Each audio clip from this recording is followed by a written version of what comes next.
All right, welcome back to Spooky Saturday, everybody. Today, we're going over the Alien franchise, the Ridley Scott classic. We're going to go through the movies and give you some fun details.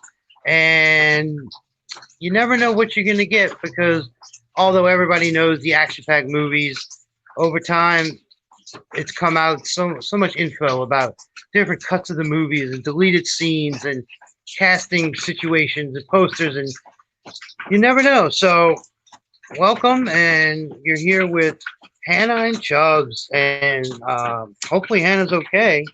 Um, oh, that was that was definitely strange. Yeah.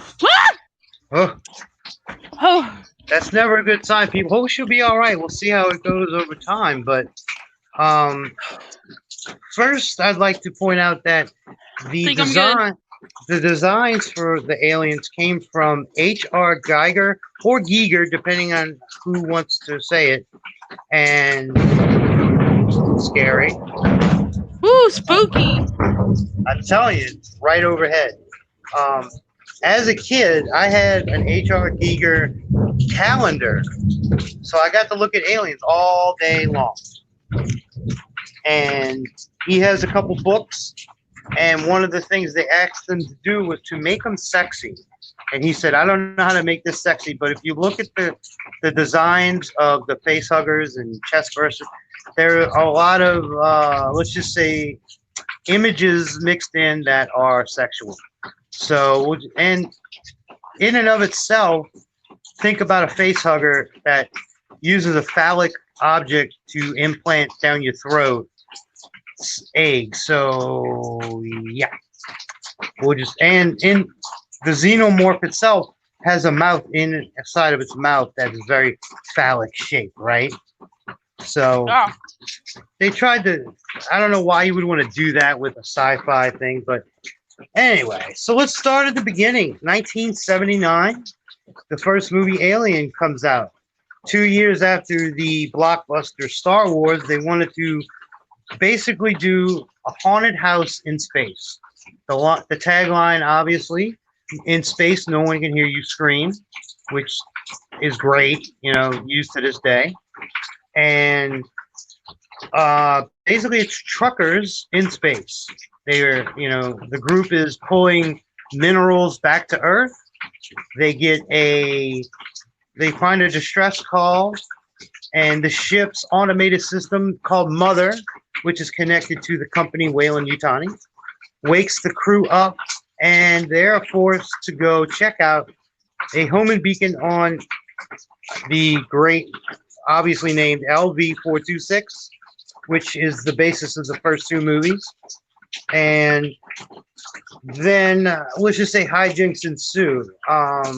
Before I get into some just facts about the movie, I believe you said that the first one is your favorite, right? the first and the second one. I think the second one is. I like that one a little bit more, but basically the first two are like my jam. Right. Well, for me the second one is my favorite, but they're two different movies to me. Like the first one is it's a haunted house in space, very tense, very slow paced. When things happen, they go up the chain, but overall, it's it's not big surprises. The second one obviously is a big military adventure, but let's start with the first one now. The name of the ship is the Nostromo. They have a lot of weird names for their ships. And the second one is Sulaco. But in the first one, Ridley Scott, he got together with H.R. Giger, came up with the concepts, and a lot of those images in the movie are matte paintings in the background using models because CGI wasn't invented yet. Like Star Wars, like ships on strings or whatnot. And 20th Century Fox didn't want HR to be, involved. that's right. Because of they thought he was just like too dark, or they thought it was sick or something. I think his art's pretty cool.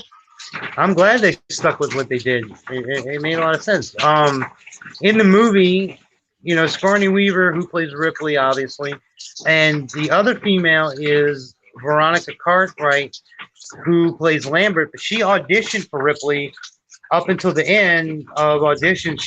That was her role. She read for that role, but it came out to obviously they switched it at the end, and in the novelization, like Ripley, her characters was a man, so they changed a couple things around to where you also get one of the first female protagonists that kicks ass. Where like in almost every movie she comes out on top, but she's also level-headed. In the first movie, after they go into the ship, they run into the engineer, as we find out in Prometheus to call them, and they run into the eggs for the first time. They're introduced to the facehugger for the first time.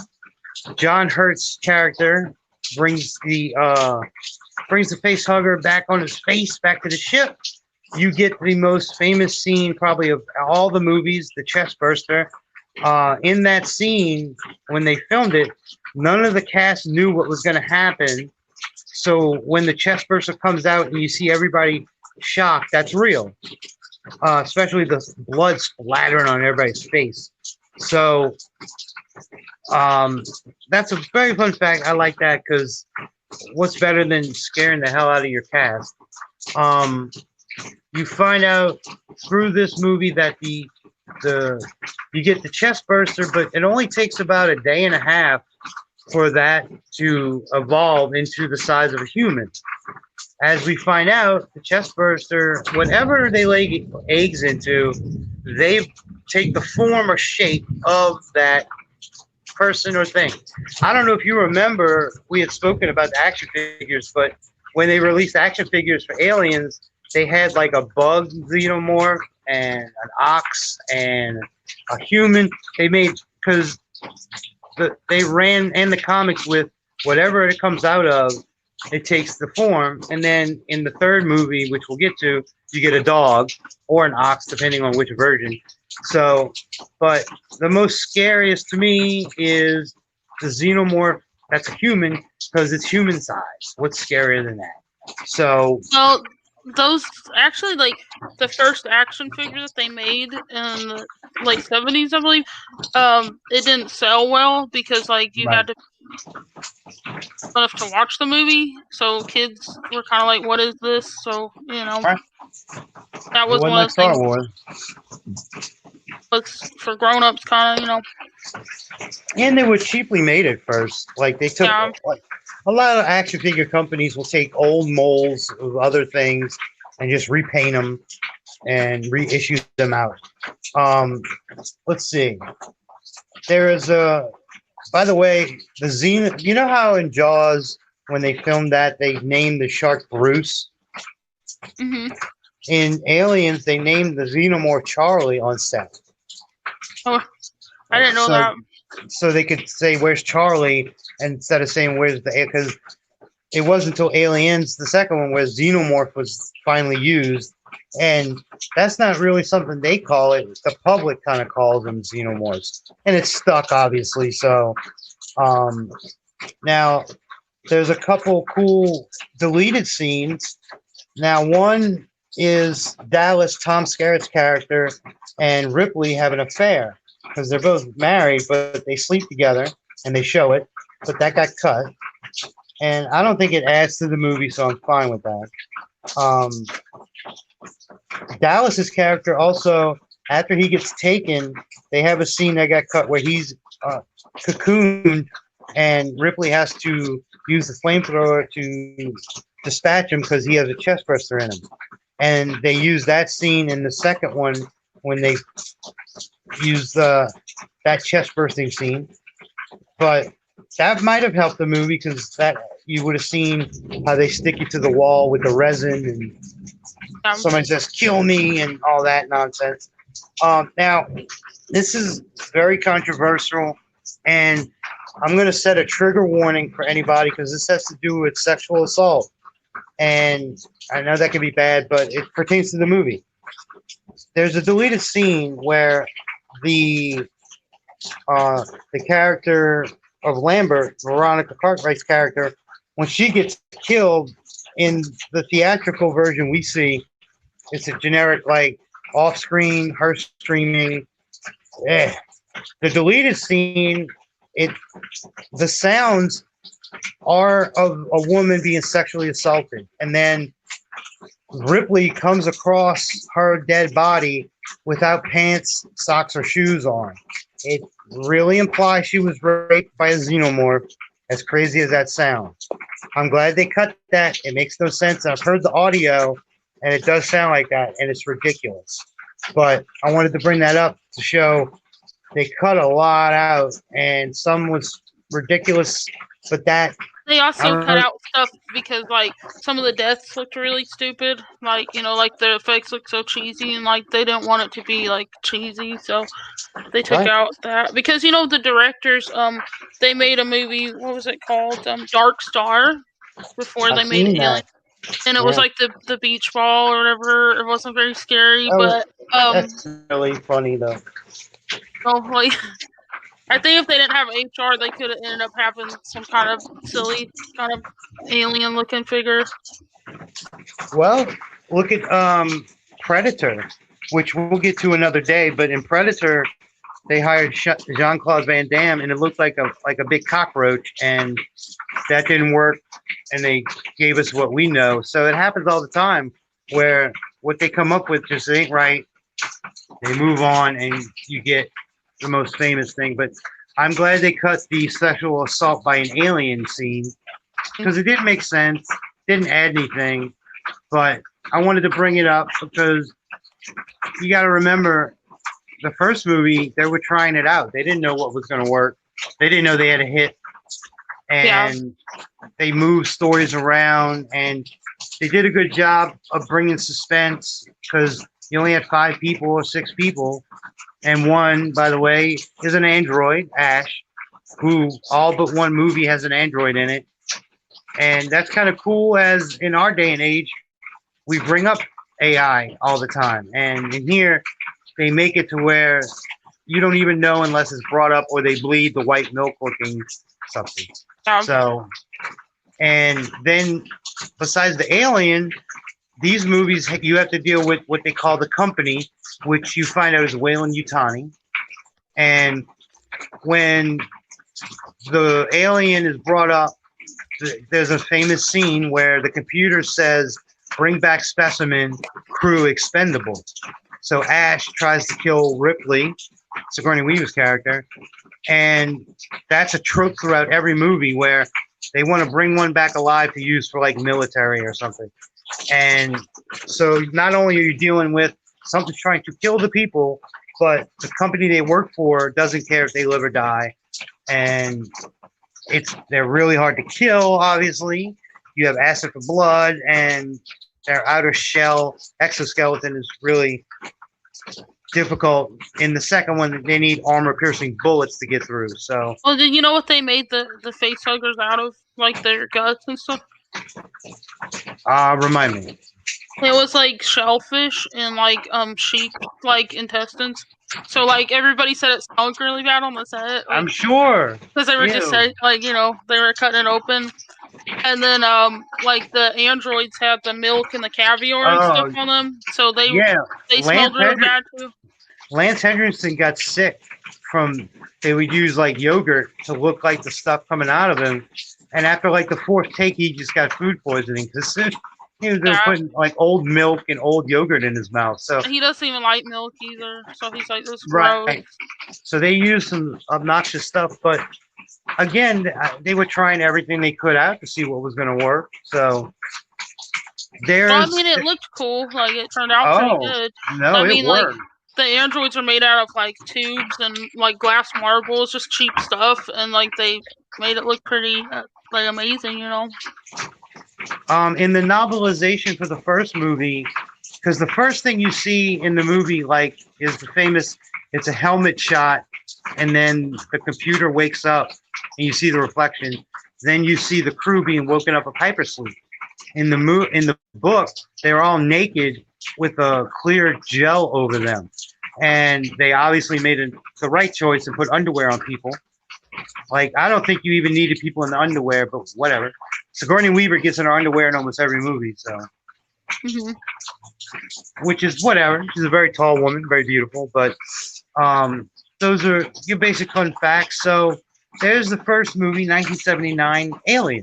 Now, for Oh well, me, did you bring up? Oh, sorry. Meryl Streep was gonna play Ripley. You're right. Thank you. But you know, her husband had just passed away, so they didn't really want to make her work, you know, on a movie. And then they wanted Harrison Ford to play Dallas. That's right. Good call. And then the original Chewbacca, they wanted him to be the alien, but he couldn't. It didn't work out for him either. Peter Mayhew. Right? Yeah, it's fun looking at movies now, and they go back and tell you who auditioned. Famously, Star Wars has like video of people trying out, like Kurt Russell for Han Solo, blah blah blah. But then you think of the movies now, and you're like, oh, it wouldn't work with anybody else. You know, would it work with Harrison Ford? Maybe, but Tom Skerritt, he's great. So I mean, Sylvester Stallone, he auditioned. Wait, you cut out after Stallone. I said he auditioned for Star Wars. Did you know that? Right. But he's like, all right, this face ain't made for space or something. Like. Well, which is funny because now he was in Guardians of the Galaxy too. So yeah, he ended up in space after all. Yeah. But no, good fun facts. Like, at least Star Wars has footage. I'd love to see footage of like Harrison Ford trying out. Oh yeah. And Meryl Streep, she can nail any part, but I can't imagine any other Ripley than Sigourney Weaver. But that's because we have all the movies with her now. So. Well, and I'm kind of glad that they used her though. Oh yeah. So, we ready to go to the next? Now we jump to. Let's see. It was 1986. They waited because they wanted James Cameron really bad, and he was doing Terminator.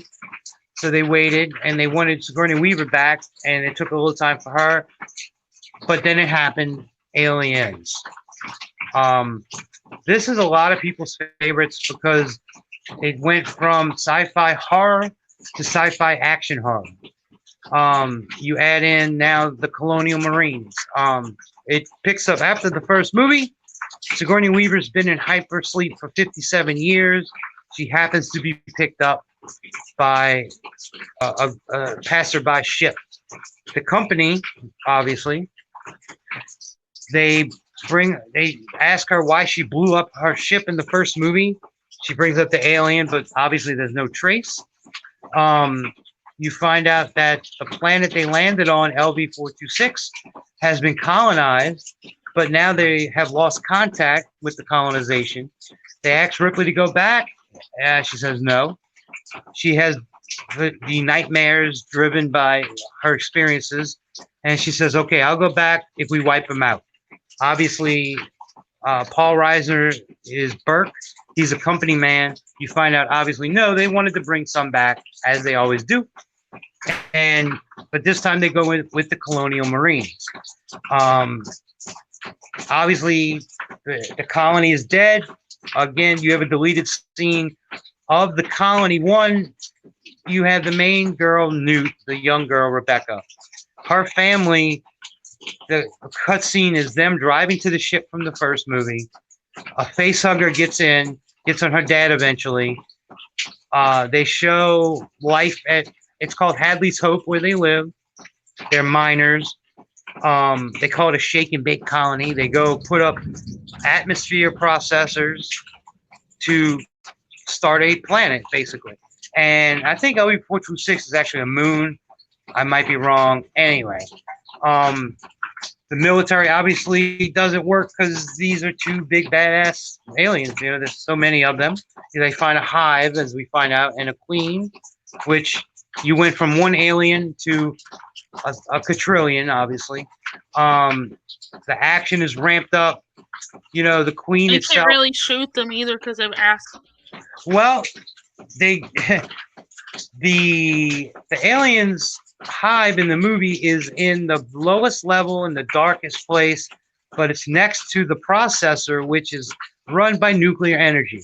and they use armor-piercing bullets. Hence, if you shoot, you're gonna blow everything up. So the famous scene where they go, you have to turn in your ammo, and one guy says, "What are we supposed to use?" Harsh language, and then Hicks, who's played by Sean Bean, you find out carries a sawed-off shotgun. They use their pistols and the famous flamethrowers, which will be a lot of people love the flamethrower shtick. They run into your chest bursting scene with the first person yelling, "Kill me," and then Ripley has to save who's left of the crew, and you get your basic crew. Bill Paxton is in this one as Hudson, and I forgot her name. She's in T2. She plays Vasquez. But these movies are really good at, female heroes and badass women, which is awesome. Fun fact, Sigourney Weaver doesn't like guns at all. She was very hesitant about shooting them, but she did it for the movie, and we're all glad she did. And then, obviously, they have to escape because they rupture the atmosphere processor. It goes nuclear. They escape, but they escape with the Queen on their ship. And you get the famous scene of Ripley in the power loader exosuit. Get away from her, you bitch. Pardon my language. And she fights with that. And they throw the Queen out into space, which seems to be the only way they can kill him so far. And they go back into hypersleep again till we get to the third one. But that was the quickest summary I could give of that movie. Now, fun facts here. The girl who played Newt, her real name is Carrie Henn. In the movie, she has a British accent. She was born American, but lived in Britain long enough to where the accent just took hold. And she was perfect for the role, as we can all see. Let's see what I got here. Yeah, okay. One of the cut scenes is Ripley talking or watching a video of her daughter, Amanda, and Amanda would eventually be used in the video games. The popular ones later on, where one is called Isolation that came out not too long ago. I believe the main character is Amanda, and the comics obviously run with her. But they cut a scene of her talking or seeing her daughter on the video phone system. And it's very heartwarming, but the movie's kind of long as it is, so they had to cut a good bit. Like I said, they cut the Hadley Hope scene of life there before everybody gets there. You see, again, that we have Lance Hendrickson as the new android. They bring up the fact of the last time she was almost killed by one. He says, "Oh, they were always glitchy," and he ends up being a hero. You get the famous knife scene with Bill Paxton where Bishop puts his hand over Bill Paxton's hand, and they do the knife around the fingers. Now, the first time they shot that, they did not tell Bill Paxton he was going to be a part of it, so they just stuck his hand and did the scene. Unfortunately, they had to use the second take, which was the next day. But they said his reaction was almost like you see in the movie of just pure shock. And people still try that. I don't ever recommend that. You'll cut your fingers off. Professionals only. But there's your little fun fact. So, yeah. Overall, this, like we both said, this is probably our favorites. It's action-packed. You still have the horror aspect of the people trying to fight off an unstoppable force that, okay, I can shoot them. One, I might blow us up, or two, I'll spray acid on us, which happens quite often in the movie. One of my favorite scenes in many people's is they're trapped in one room. They get past their barricade. They don't know how. They figure out it's in the roof, and Sean Bean's Hicks looks up in the ceiling, and they're crawling on the ceiling, which, by the way, they filmed upside down to get the effect of them crawling on the ceiling. But that's one of the most famous scenes because it's quiet. All you hear is the motion detector, and he falls down shooting, and that's when they take Bill Paxton's character through the floor. And when they take you to be cocooned for another egg. They don't just kill you. Later on, like when you get to Alien versus Predator, 90% of the time they just kill you right up to that. But in the first couple movies, it's you're being taken to be cocooned. When Newt's character gets taken, she's formed a bond with Ripley, and she calls her mom at the end of the movie. So you see the bond, but they go back to find her, and you get the famous ending scene of Sigourney Weaver's character Ripley. She tapes a flamethrower to the machine gun, puts on some grenades, takes her shirt, or her top shirt off, goes back in to save her, and she does. Yay! One of the best parts of any movie, and that's the thing people like that I found. It's because there's action mixed in. Because if they did the same thing over, like let's be suspenseful the whole movie, I don't think it would have worked. James Cameron, who does action well, did it well, and he took his time, and you see the bonds formed. I think this is one of those movies like Platoon where the military people were, before shooting, like went through basic training in a way, military style, to be a cohesive group. They didn't let Sigourney Weaver interact with them until her first scene with them. So in the movie, she looks like an outsider. She is. They really played that well. But she ends up being the most level-headed and gets them out of most of the jams. She has a quote-unquote romantic relationship with Hicks, and Hicks, Ripley, and Newt almost become a family as you watch the movie, where those three stick together. But Hicks, like the rest, gets sprayed with some acid, and he doesn't really make it to. He makes it alive, but not really. So there's all the high points I could bring out off the cuff. So over to you, Aliens. What did you like about it the most? I feel like there was a little bit more. I don't know. I guess I liked kind of the military aspect to it. You know, Yeah. I liked how we had soldiers and stuff, and it was like whenever they were fighting against the aliens and stuff, it's like basically like he's like, we got our asses kicked, dude. Like, Yeah. there's like nothing they could really do. You know, if they shoot them, then like everybody's gonna get hurt anyways. So it's pretty much just like a lose-lose situation. You know. And I liked how they brought out that little girl and stuff, and then like Bill Paxton's like, he's all upset, and then Sigourney Weaver's like, well, this little girl's out there, she doesn't have any weapons or anything, she survived so long, You should put her in charge. Yeah, he's like, yeah, you should put her in charge, like,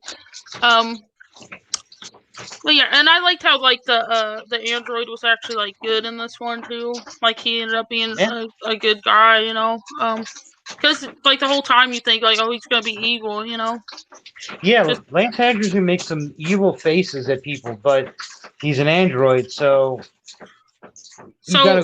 does he feel? But no, he smiles sometimes, but a lot he just stares at people and they're like, hello, and Well, yeah, but like also it's like they're not like us. There's a scene with Bishop, as we know, where they need to get another drop ship from the main ship Sulaco, and he has to crawl in a tube to get to the radio relay. There's a cut scene, and I don't know if they filmed it or it was just written, but there was supposed to be a scene where Bishop runs into some xenomorphs, but they don't seem to want to kill him in any way because he's not human, and that kind of sets up that they can't replicate inside non-living things. And that's just a fun fact, Like, would they care if they run into him? And they supposedly didn't, but they didn't bring that scene out. So. I like how they didn't tell the actor get like a real reaction. I think that's kind of cool, I don't know if they do that with movies anymore, Sometimes. They really want to, see, let's get like how scared they would really be if they saw it, I think that's pretty neat, By the way, a lot of people like me and you bring up the military thing, and that's because, and they ask people about this, and the common answer is because after the first movie, many people would just say, well, send a group of people with guns. That would do it. And they answered that question. Like, fine. Here's a well-trained military group who, like, they They obviously know what they're doing. They've been together. They mentioned like, is this another bug hunt to show like they've done it before, and it didn't matter. Like, because that's how kick-ass the xenomorphs are. Where it doesn't matter. So, you know. Oh, then and there was then that jerk that just cared about the money and stuff too. He's like, oh well, this is costing us money and stuff, and like, yeah, again, they bring in the company and making money, making killer xenomorphs for the military, and nobody will listen when Ripley's like, it doesn't matter as long as they're alive, we're all dead. And then Hicks is like, oh, well, we should just kill the guy, like, because like he just cares more about money than like lives, Yeah, after Burke traps Ripley and Newt in that room, the medical room, with the face hugger, turns off the camera, and all that goes down. They have Burke sitting in the chair, and they're deciding if they're just going to kill him or not. And right before the aliens cut the power, Hicks picks him up and says, all right, we waste him. I want to bring up, and some people bring this up, Newt is sitting right there. Like, they were literally going to shoot him in the head in front of the young girl, but tensions were high, so we're going to let that one go. Just they're under kind of like a lot of stress. Yeah. So I think that guy was just annoying everybody at that point. Well, you find out that he's the reason, like, they set up the Newt's parents and the people who lived there. They knew that the ship Ripley found in the first movie was there. So she says, like, you literally killed those people. And he says, well, it's a bad call. And she's like, no, I'm going to nail your ass to the wall. And then they all, the aliens come and break that party up. But again, it adds a little more tension. It's not just, oh, we're almost being killed by these creatures, and the people who sent us want us killed because they don't care. Everybody's expendable in every movie. It really doesn't matter. So that's where the tension comes from every side. Now, I had mentioned this to you, and I'm just going to bring it up. There are many comics and books written about these movies in between the movies, but one of the big popular ones is the Earth Wars, and that comes between Aliens and Alien 3, where Newt grows up, like you see her age. Sorry about the airplane, but anyway, yeah. So Newt, as she grows up, her and Hicks become closer. They become romantic, and then in that world, I'll say that universe, they don't mention it till Resurrection, but the xenomorphs get loose on Earth, and so eventually they go out, stay in space. But Hicks and Newt never stop fighting the battle. It keeps going on, but they get close. Newt has nightmares like Ripley did about the xenomorphs, and you find out the xenomorphs are telepathic. They mainly are telepathic to the queen, whoever their queen is, but once humans interact with them, they can interact with us. That's really weird, and I know that, but that's just the comics and the books.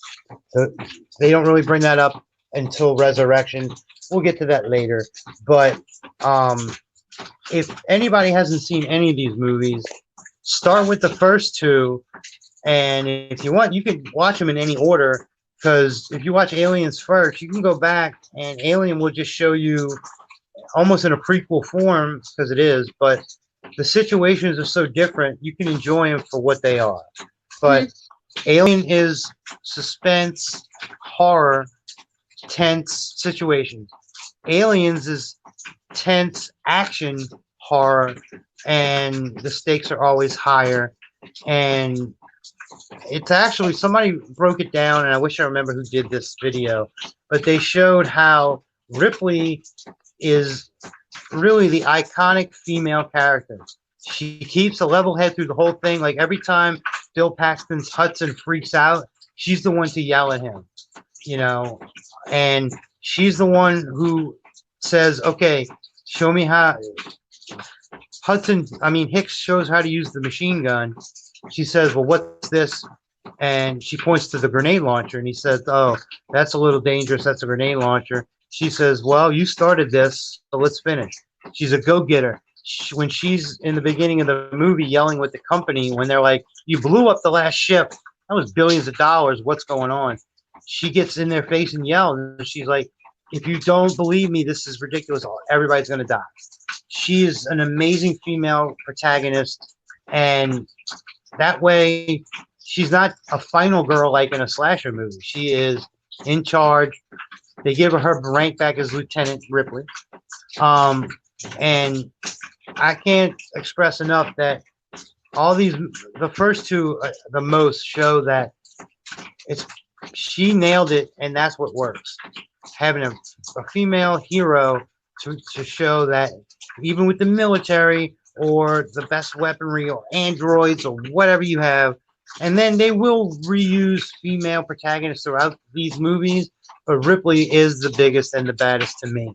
So the first two movies, Alien and Aliens, it's kind of like Halloween 1 and 2, where it's a follow-up of each other, and there's just in this one a 57-year gap.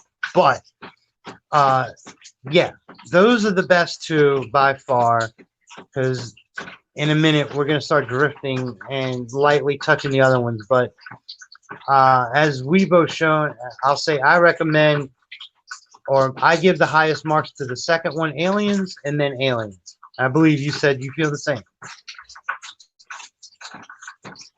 You know, Ripley was just trying to keep everybody safe. You know, like basically that's what she was doing, and she's like, "Oh well, freaking, if you're worried about money, just bill me later." So you know, like Yeah. There, you know, because yeah, Burke says there's a high financial, issue with this place. She goes, "You could bill me," and that's a perfect example of like, I want to live. I don't care what your dumb ass thinks. We're gonna get them. Well, I mean, that's just crazy. Like, people, they're caring more about money than lives and stuff. It's like, well, when you're dead, money doesn't matter anyways, right? Like, you know? Well, the funny thing to me is, these movies go back 79 to 86. Times haven't changed. Like, companies and governments will screw you over for money, right? Like, nothing in money really is the root of all evil, where it could be an alien threat, a virus, it could be anything. Yeah. I mean, we have that scare right now, and a lot of politicians are like, "Oh, there's more to life than living." It's like, what does that even mean? Yeah, as we record this in May of 2020, I believe it was Georgia, the governor wanted to open up recently, and everybody went against him, like, you can't, you're going to kill people. But at the same time, yeah, small business owners are dying, and it's horrible, and there's no way to get past this, because if we didn't have like social distancing and such, quarantine, we would be dying in the millions, like the last pandemic, the Spanish flu. Now, with like you and I are talking in different states, but we can have a normal conversation.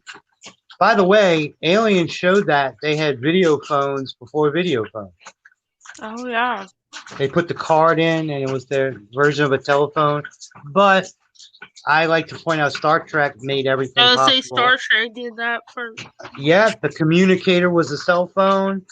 Bones' stick that he ran over people was an MRI machine. They had face communication, and all that came to fruition, and they wrote that in the 60s. I think that's awesome. Like they nailed it. But anyway, so yeah, Alien and Aliens, the best of the two. So I hate to do it, but we're going to have to move now to Alien 3. Oh my God, I hate this. This came out in 1992. This was David Fincher, but directed it. But the studio stepped in. There is 2 different cuts of this movie. It's not the producer's cut. It's called the assembly cut. Some quick differences. The alien facehugger in one cut attaches to the dog, which is what we get in the theater. The assembly cut is an ox, but that's why it's on 4 legs and runs on 4 legs. And other than that, they cut like dialogue and some other interesting things that Well, I say interesting, but it's interesting to go back and look. Overall, not really. Let's see. I want to make sure I get it. Now, obviously, one of the biggest things about this movie was Sigourney Weaver shaving her head. She got paid a lot of money for that. I think it was 20 grand just to shave her head, which is crazy because your hair grows back. But they do that because of lights in the movie. It's different for a woman, though. It's harder to do that, you know. You wouldn't shave your head for 20 grand? I don't know. Plus, you're in a movie. You're famous. I don't know. Maybe I'll get some wigs or something. No, but it's not like I ask you and you're not making a movie where, you know, you can pay to have the best wigs or whatnot. But anyway, that's just a fun fact. To sum this movie up, after the end of Aliens, Bishop, who has been ripped in half, Ripley, Hicks, and Newt go in hypersleep, go off course, and crash on a prison planet. They use two different names, like Fury 106, and there's another name, but and it's all male prisoners, and only Ripley survives. You find out later that a facehugger got on board, and she is infected with a queen. Now, the major tones of this movie, one, are religion. You get prisoners, and they're all murderers and rapists, but to try and fix that, they are big into religion. Charles Dutton, who, the African-American bald guy with glasses, who's kind of the fourth main character, he does an awesome job of, like, protecting Ripley with the prisoners, but they call him, he's like a preacher to them in this universe. They go back to fighting one alien who runs on all fours, like I said. They have no weapons because it's a prison planet. They can't go in the surface because, like, it's almost like a nuclear wasteland, but it's just like so hot. Or so, I forgot what the basis was, but they have to use the fact that this place is an old lead works to pour lead on the alien, and that's how they kill it. Ripley has to deal with the fact that she has the queen in her, and the grand finale is that the human that Bishop was based off of shows up. They want to take her to get the queen out. She jumps into a lava pit. I say that because that's how hot it was, because it was hot enough to melt the lead. And as she's falling, the alien bursts out her chest and she grabs it. Kind of iconic, kind of stupid at the same time. But some of the cool stuff, one, she gets in a romantic relationship with the doctor in the movie, and after they make love, the alien takes the doctor and kills him. My favorite scene is she's talking to Charles Dutton's character and says, well, if it comes down to it, will you kill me? And he's like, I'll make it quick and I'll make it painless. You got it. Until then, we got to work together. And so that's the whole movie.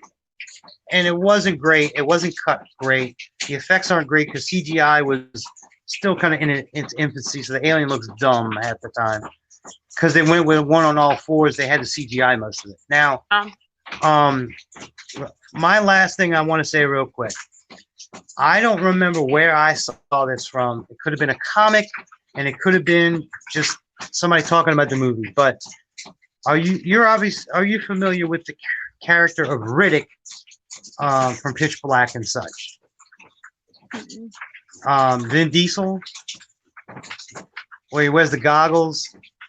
His movies he's called Riddick in the movie. You never saw Pitch Black? Oh. Okay, well, for anybody who has, he's a murderer who can, like, he's a great escape artist. And in Alien 3, they say nobody's ever escaped from here. In, like I said, it may be a comic or just an offhand remark, but they were going to write in that one prisoner had escaped, but that was the only one. And that character was going to be Riddick from the Pitch Black Chronicles of Riddick movie. We'll have to watch. I have to get you to watch that one if you've never seen it. But that was a really fun fact. Out of all the drool of this movie, not many people like this. Wait, what is it called? Pitch Black. Okay, let Or me the write it down. Yeah, and then the second one is the Chronicles of Riddick, and then it's just called Riddick, and that's Vin Diesel's other big stuff, other than Fast and Triple X. But he's a crazy prisoner. But they were gonna throw that line in, and I like that because it was a crossover between two movies. And in his movies, there's prison planets they talk about, and this is another one. So, but yeah, many people do not like Alien 3 because it's slow, boring. It doesn't make much sense. It's needless killing, and the stakes aren't high, and it ends up, yeah, the company comes to try and take the alien from her.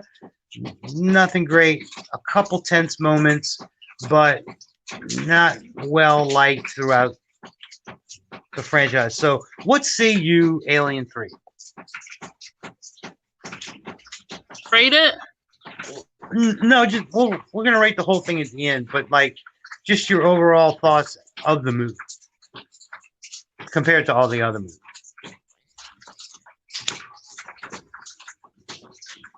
Ow. I guess it's like you said, it was just like boring. It was like hard for me to sit through. I just thought it was like a shitty movie overall. Yeah, like I said, there's no stakes when anybody in the movie's expendable. Like, nobody would care if prisoners die, but they had a cool idea. Like, if they would have tweaked the script a little bit, it is cool because you're on a prison planet, so yeah, you don't have any weapons. You know, they got to use like flares, and they pour like kerosene to light it on fire, and it doesn't work. And you know, fine. And the famous scene of that movie is Ripley is sitting, and the alien comes up to her face to face. She turns her head. It doesn't kill her. You find out later that's because she's pregnant with an alien. But that's probably the most famous image from that movie. Other than that, if anybody wants to go watch it, I suggest you track down the assembly cut because it's better than the other. So that's about all we're going to say about that one. So we're going to now move on to Alien Resurrection. Right up the bat, if Resurrection's in the name of your movie, you're not going to do well. This came out in 1997, directed by Joss Whedon, who directed Avengers. Oddly enough, this was one of his first director. You know, he was doing Buffy, the Vampire Slayer, obviously, but he hit a couple snares. Now, this is 400 years in the future from Alien 3. They have cloned her. Yeah, they cloned her. It's all about clones. They clone Ripley so they can clone the Queen Alien as well, because somehow she clones the best. I know they don't really. It's a lot of action slosh. Well, like the scientists were trying to teach the aliens how to behave and stuff too. It's like you're not really gonna be able to tame these things, you know. The main doctor is Brad Dourif, who is Chucky's voice in the Chucky movies, or Sheriff Brackett in Rob Zombie's Halloween. And yeah, they have Flavor of Cuckoo's Nest too. That's right. Very good. Yeah. They have the aliens contained, and he's looking at it. He kisses the glass, but he hits a button that shoots. It's either cold or steam. And like you said, he's trying to train them. Well, they figure out that because there's like 4 in a cell, that hey, if we kill one of our own, the acid will bleed through the floor and will escape, and they do. Then Sigourney Weaver's clone, because she has the number 8 on her arm. You find out why. She runs into her other disgusting clones later, which didn't work out, but we'll get to that in a second. She has like the telepathic aspect, but she can also feel. Like she's basically the mother of the main alien she runs into, where it has a skull, human skull for a face. Nobody liked that one, but she can say, and she says in the movie, like, I can feel it's over here, and it's really weird and a part people don't like.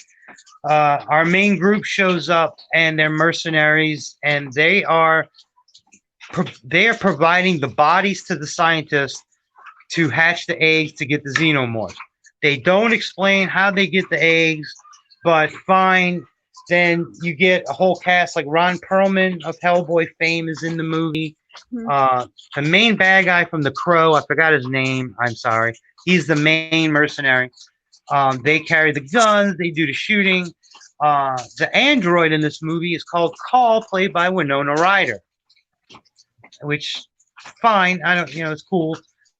An offhand remark in the movie is that there was an android rebellion, and that's why she is able to be free and work with whoever she wants. And many people like me are like, I want to see that movie about AI fighting. But anyway, one of the coolest movies to me, and one of the coolest scenes is they go, and again, more religious tones. They go into a chapel, and Winona Ryder's character, since she's an android, she picks up she picks up a Bible, but it's virtual, like it's a screen inside, but she plugs into the computer through that, and she can talk to Mother, or they might call it Father by that time, but anyway. And you find out she's an android. And then one of the other people in her crew says, wow, I wanted to sleep with you for the longest time. I didn't know you were an android. Ah, ha, ha. Very funny. I'm just going to brush over some of the cool scenes. You get an underwater scene where you see some of the xenomorphs swim for the first time. And there's a famous scene where Sigourney Weaver throws a basketball behind her back and makes it in one shot. And that was shot in one shot. And she practiced for a long time to do that, which, fine, you're shooting a basketball in a space movie, but they will bring that back in Prometheus, where David shoots a basketball the same way. Fun fact. So in this one, they go back to Earth. They're on their way to Earth. They never show it. And one of them, I think it's Ron Perlman, says, oh my God, we're going to Earth. I'd rather sit here with the aliens. That's supposed to suggest the Earth war has happened, and Earth is no better than fighting the aliens. But to kill the main alien, they have to shoot a hole in the glass of their spaceship, and it sucks the alien through in a very gross scene, which is kind of cool. But then you don't find out really what happens. But that was basically your love letter to all the movies. You get your Ripley again, even though it's a clone, it's not really her. You get nods to what happened in the past. Oh, they did finally get the xenomorphs from the military, but it obviously doesn't work because it never works. And they wanted a queen, so they cloned her. And then you get the very, very nasty scene where they go into a room, and like I said, Ripley you get is number 8. You see 1 through 7, and they're abominations. Like they're half alien, half human, and one of them's alive and says, kill me, you get the kill me thing, and Ripley burns it. And it's gross, and they were going, I guess, for shock value. Not many people enjoy this movie either, but at least this one's a little more, they had more money to work with. The script was a little bit better. And Josh Whedon, if you watch his movies like Avengers 1 and 2, whatever, he throws in jokes. They took a lot of those jokes out, but some are still in there. Overall, if you watch these movies, like we said, 1 and 2 is great. 3 is not great. 4 is watchable if you're into these movies at all. But the rewatchability is terrible. Not many people go back and watch it. So that's my quick summary of Alien Resurrection. How do you feel about Alien Resurrection? Probably like you said, like there's like bits and pieces I liked. I didn't really fully think it was like it's obviously not the best, but I like some of it. I think it was better than the third one. Some of the CGI did look kind of stupid in it, but it was okay. They did go back to practical human suits for a lot of it, and that was good. Yeah. But no. Well, yeah, I think they should have just stuck with that. It always looked better than the cartoony stuff, And again, there's not a lot of stakes in this one. There's a small group of people on a ship with these things, And if everybody dies, it really doesn't matter because, like, I yeah, love they're how going. when they're climbing on that ladder and that alien's trying to get them, and the guy sees like the spider web and he shoots like the spider. It was like it's so cheesy, but it's like Well, fun fact, that was Ron Perlman, and in that scene, which is one of the cool scenes, they come up from the water and they have to climb the ladder, and Ron Perlman is above one of the other mercenaries. He has to lock his legs in the ladder and lean backwards to shoot the alien that's chasing him. They shot that scene so many times, he almost permanently messed up his legs from locking them under the metal like that. And I think he had to have some work done, but it really hurt him oh to get this really cool scene that then they blow it by, yeah, he sees a spider web and shoots the spider with a laser gun. So, fine. Like, I love Ron Perlman, but good God, you didn't need to do all that. But, so, okay, we'll leave it at that. Now, we can go two routes from here. We can go the Alien versus Predator first, or the Prometheus Covenant route. They're both in the same universe, so we're just gonna overlay them. We're not gonna go. I haven't seen Alien versus Predator in a long time. But I did watch that other Alien Covenant and Prometheus. Yeah, Prometheus. I didn't Well, really like. I'm just gonna generally say, real quick, Alien versus Predator was a great idea, a great video game, and a great comic book series.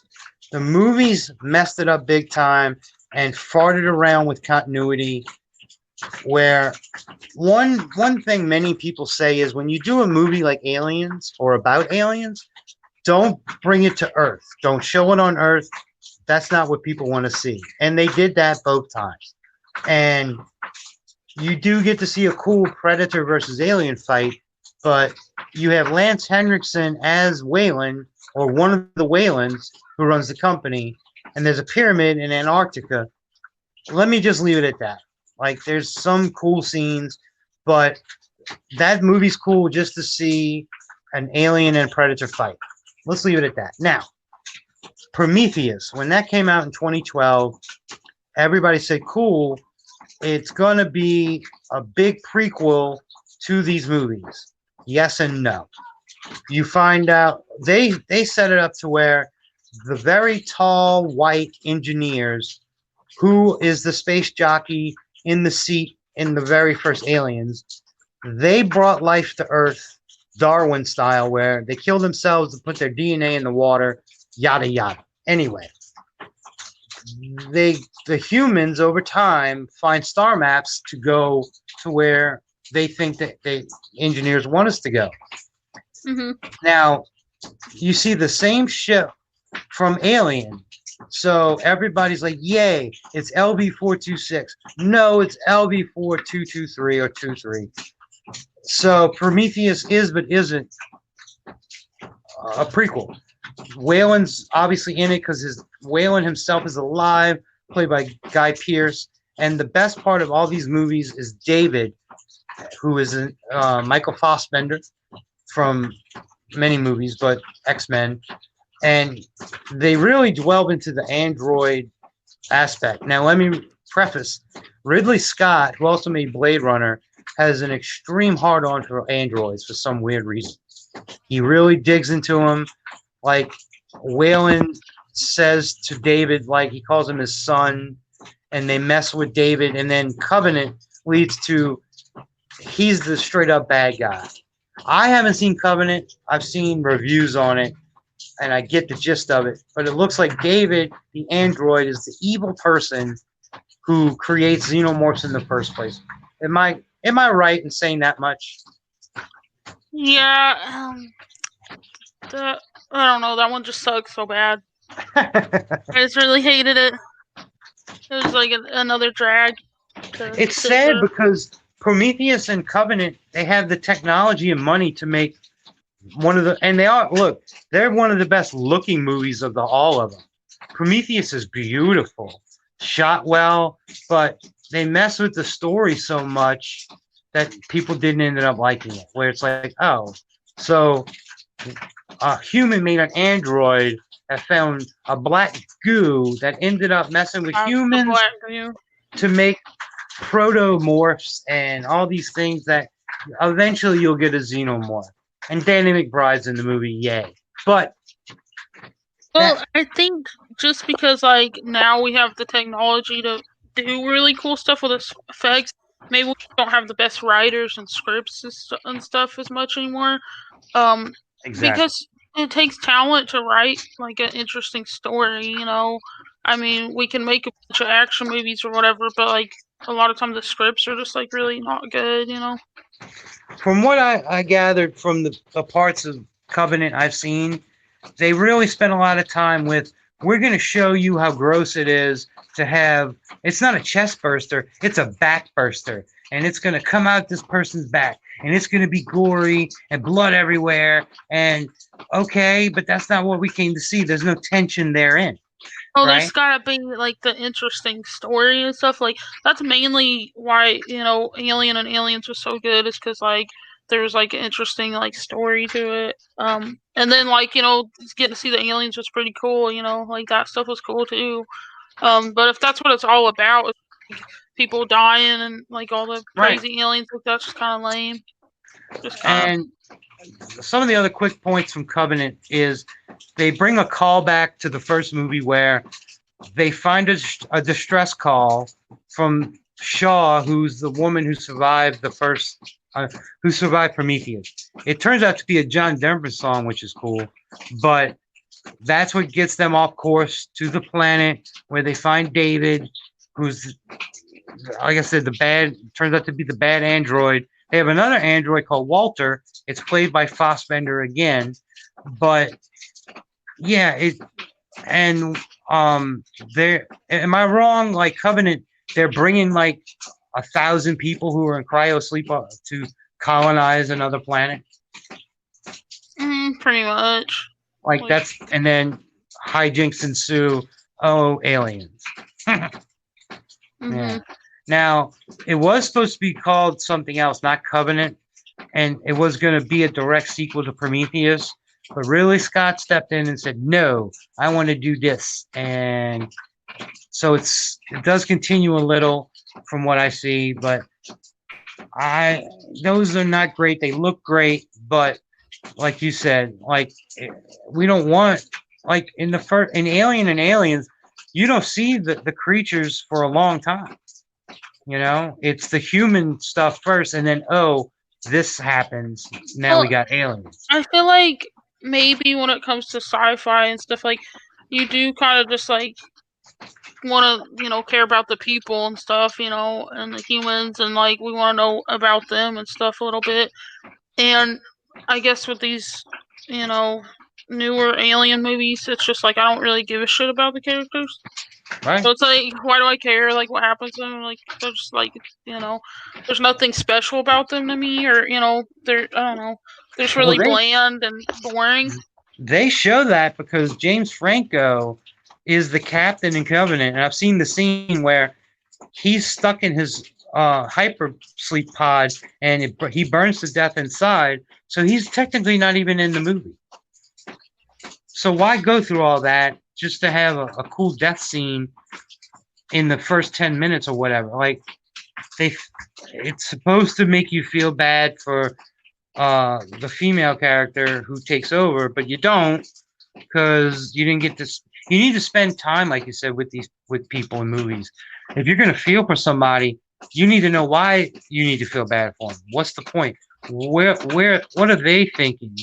Like Ripley, you could relate to. You're like, oh, would I do that in that situation? Well, it's also like, even in like horror movies and stuff, like they'll make like characters funny, or they'll make them have like different personality traits, and you're like, oh, like I'm really sad they died, or something, like, where you feel bad. Yeah. I guess just like they just wanted to put these movies out, but they didn't, put a lot into the characters, really. It was about the alien scenes and stuff, really. And just, the gore, I guess. And sci-fi people aren't necessarily obsessed with gore. Right. So I'm a huge Star Trek fan, and like I feel like I like Star Trek over Star Wars, even because it's not always about wars, fighting. meeting new people and stuff, and like exploring new planets. Like there's more to it, you know. The Prime Directive, as it is. Mm-hmm. Well, since we're talking real quick and we're talking sci-fi, I'd like to point out that I like Star Trek and Star Wars because to me, if you look at them, they are completely different things. Star Trek is humans who have left Earth and synced up with other alien races, and their prime directive, as he says, is to explore. They're not supposed to interact or get involved too much. And you have straight up humans interacting, and you had every type of person on the ship. Somebody was, Asian, and somebody was Russian, and somebody was American, and a Vulcan, and blah, blah, blah. Star Wars is wizards and, ultimate space battles and galactic federation. Like, they're two different things to me, and I like them both the same because people, just because they're in space, they're not the same. And even in Star Wars, E.T. exists in that universe because they're in a scene. And it's just, so fine. Star Trek is humans going off planet and they can't get their movie straight either. So, just to be frank, all Star Wars and Star Trek, once you keep adding to the lore, it gets worse, or they're not thinking too far ahead. But I hope Star Trek does come back. Like both. I do like Star Wars, but I feel like I favor Star Trek more because of it's not just constant battles and stuff. Like when you watch Star Trek, like there's just all kinds of stories, like people get a crush on each other and stuff, and then they go meet new aliens. Like there's just kind of a lot of fun to it, and it's not always just like battle, bad stuff's happening. And in Star Trek, when they battle, they use codes and rules of war, and they have to talk first and try and diffuse the situation. And Kirk's a hothead, and that's what's cool. Like, how is this situation going to go? And the Frankie are based on greed, and you can keep going with that. And there's certain parts.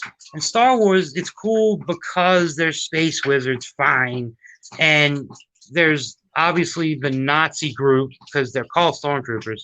But yeah, to me, they're two different worlds so much that I can like both the same. Well, with Star Trek, it's mainly like whenever they attack, like these aliens are pretty smart and stuff, and they attack you through your brain and try to get you to forget who you are and stuff.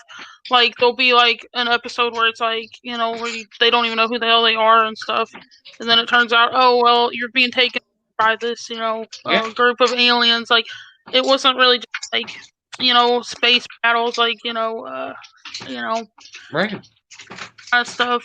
It was there's like something to it, I guess. I thought it was kind of cool, I'd love to see the Federation in Star Trek universe come across xenomorphs. Oh, see how they would figure it out. They had to deal with Borg. Borg is horrible. Yeah, the part of the collective. You reminded me of something, and I wanted to bring it up. There is a comic book run where Green Lantern meets xenomorphs.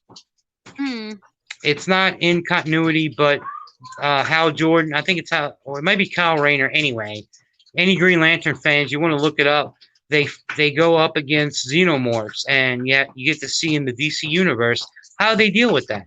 Now, also Batman is Predator, so that's the same universe. But there's a cool Green Lantern story where they fight xenomorphs. So I just wanted, and they have androids and blah blah. By the way, Star Trek, they also have androids with data and such. Like, they address that. Star Wars, they just have straight up robot people. But anyway, that's a cyborg. But no. Like, Data's a straight up android who's like Bishop. He's pretty much human, except on the inside. Well, I mean, Data, I guess, like, all the have too. Like, it's just a lot of mental stuff, like, with them. Yeah, Data has a chip they can replace and put something new in him. Well, the Borg took over him for a while too, and Picard. I remember that. Yeah. So. I love the image of Picard with the eye, with the Borg eye. The Borg eye. I think that's cool. Well, But freaking Data, he slept with a Borg queen. that's Like, what right. are you doing? Well, you go back and good old Captain Kirk slept with anything. Oh well, William T. Riker, he slept with like Klingon girls and stuff. Like, but those Yeah. girls are nasty. They'll like sleep with anybody. Like they're kind of Yeah. known for being hoes. Like they always have their boobs out and stuff. Did you catch either Picard or the new Star Trek show? I haven't got to watch it yet. Like I've seen a little bit of it, but like I really haven't got to watch much of it. I haven't seen Picard, but I watched some of that new Star Trek where the girl from The Walking Dead is the captain, but they ruin the Klingons. Like they make them uh, uh, uh, like a Neanderthal version of them. Like they're they growl, they don't talk, and like they're not smart at all. Like Worf showed you they can be whatever they want to be. Like they have the capabilities of being like. I guess like a lot of Klingons, like they're a little bit rough, like Yeah. they don't bathe and stuff, and like they're just kind of like, But but overall, they're they, war people. Like they believe in battle. yeah, exactly, But and they take on death like like nobody else, like oh come at me or something, like that's how they yeah, are, to die in battle is honorable.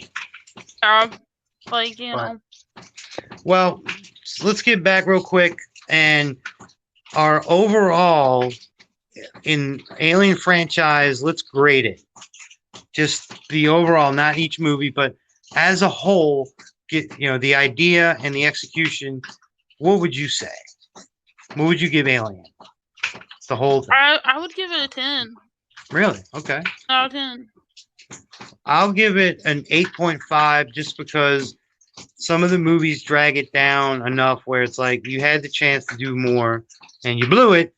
But the first two movies are some of the best in outer space movies with an alien to fight. I guess I just don't see the others as like I'm like they don't even count, dude. Like no, yeah, you could just watch the first two and be like, cool.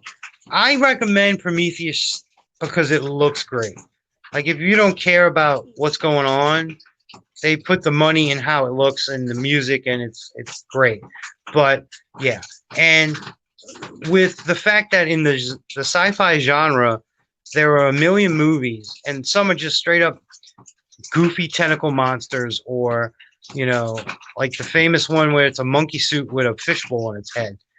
Like there's so many bad ones. This one went with like it's a bug type thing, but there's so many ways you just like they're not smart, but they're smart enough to outwit some of the best technology or a group of Marines or like just technology of the 500 years from now. Let's just put it that way. But that's what I like about it. So yeah, I'll give it an 8.5.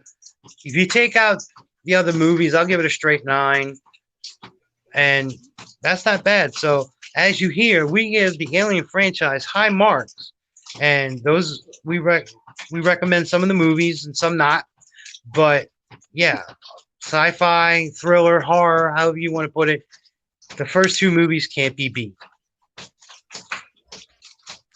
And that I'll stick with that as the overall. And I hate to say it, but Covenant wasn't the last movie. There will be another one. There is an ongoing comic, but I don't think the comics sync up at all anymore. But if you like the first two movies, there's some good there's some good comics that play with the idea of the aliens and what you got in the first two movies. And there's some phenomenal video games, by the way. Like I played some of the Colonial Marine one. That is great. And Isolation is one of the best video games of that year. I think it was 2018. it was good. I didn't get to play it, but I've seen it where it looks great. And that's Amanda, Ripley's daughter, just young. And so you have a little timey-wimey in there. But, yeah, so there you go, everybody. In this episode of Spooky Saturday, Hannah and I tackled the Alien franchise. and we give some high marks and our recommendations. So check it out for yourself. Come back and tell us what you think, because we'd like to know. Like, to pick some of the next ones, we like to see what people have to say, and that's awesome. And thank you to anybody who watched. So, I guess that's it. You cut off, but I got that one. Yes.